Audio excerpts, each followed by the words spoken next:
Life and time of the former late Kenya President Mwai Kibaki. The late former President Mwai Kibaki was born on November 15, 1931, the youngest of 8 children from a family of subsistence farmers living in Gituyan, Nyeri. His intelligence and aptitude for learning stood out from a young age, and in 1947 he qualified to study at the prestigious Mangu High School in Kiambu County.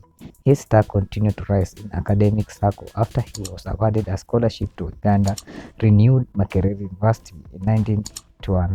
The late former President Emilio Stanley Mwai Kibaki still stands as one of Kenya's longest-serving parliamentarians, and by the time of his retirement from State House in 2013, he had clocked 50 years in the August House. Within that time, he had served as a member of parliament, minister, vice president, leader of government business, leader of official opposition, and president. No one could imagine that this last-born son of a peasant farmers would rise to such prominence, both politically and academically, in post-independent Kenya. This is where his story began. After joining Makerere University, the late graduated 4 years later in Bachelor of Art degree in Economic History and Political Science with first-class honor.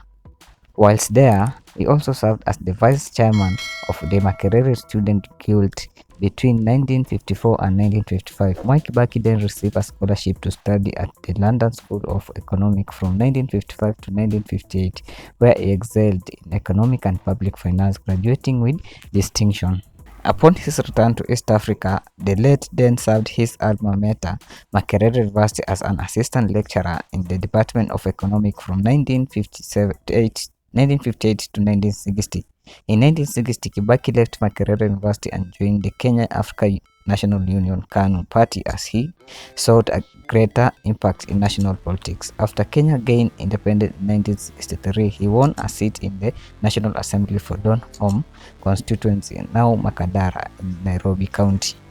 His political career went a notch higher in 1965 when he was appointed Minister of Commerce and Industry, and he later served as the Minister of Finance between 1969 and 1982. His economic background had prepared him to navigate this complex docket.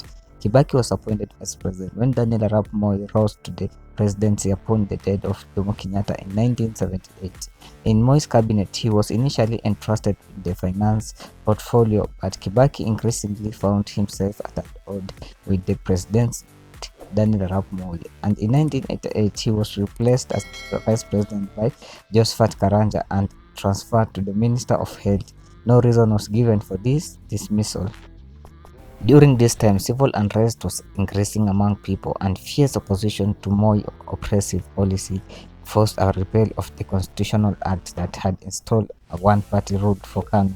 Kenya was now a multi-party state, and this change enabled the introduction of two-term limit to the presidency, with the law now allowing more than one party on the political scene. Kibaki resigned his membership in KANU in 1991 to form the Democratic Party.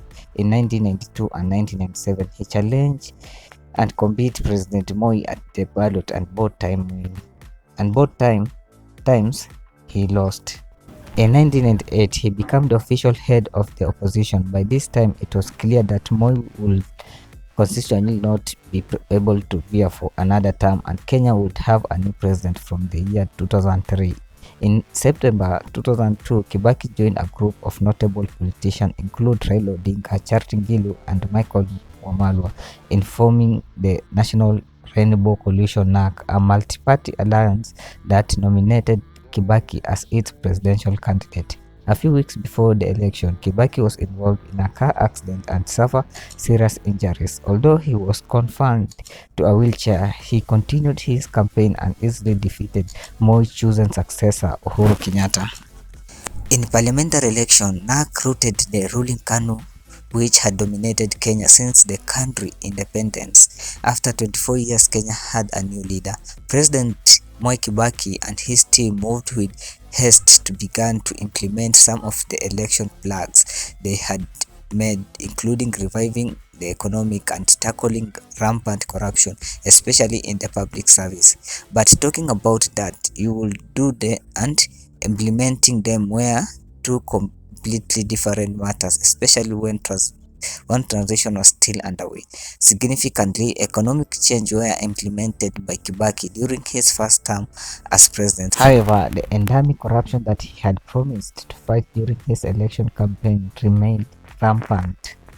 Although he established anti-corruption courts, his attempts to pass anti-corruption bills were largely unsuccessful. Kibaki's government also suffered from power struggle among the ruling coalition various constituent parties.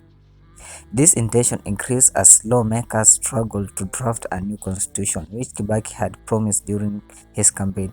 Disagreement concerned reform, especially the creation of a prime minister, further divided NAC and delayed enactment of a new constitution, leading to public unrest. Mega corruption reared its ugly head in 2005 with members of Kibaki administration implicated in the Kenya shillings 50 billion scandals where 18 security-related contracts were awarded to companies that did not render services or deliver goods paid for. To make the story short, the late served as a government minister for 35 years from 1966 to 1991 and vice president for 10 years from 1978 to 1988. After clinching the presidency in 2002, he was handed the instruments of power while in a wheelchair. Kibaki was criticized by allies and fews alike over the controversial 2007 election and upheaval that followed his 6 PM swearing in as a president. He was the only Kenya president who never publicly dressed in military regalia. Thank you guys for watching, and if it's your first time here guys, please consider subscribe, like the video, make sure you leave the comment down in the commenting section. So guys, I really appreciate your support. Thank you.